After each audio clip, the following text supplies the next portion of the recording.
Welcome back everyone to another tutorial, and today we're gonna show you how you can create your Bitstamp API key and secrets. In Bitstamp, we have to do our verification with the password and the 6-digit authentication code in the app, so we're gonna do that. Now we type in our 6-digit two-factor authentication code, and if we click continue, we'll be on the next site where we can create our API access for CoinTracking. All we have to do is click create new API and give the read access.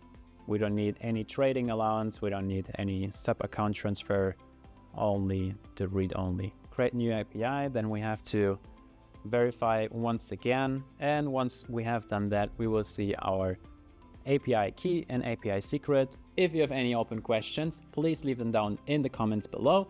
And if you liked the video, please subscribe to the channel, and I will see you in the next video. Bye bye.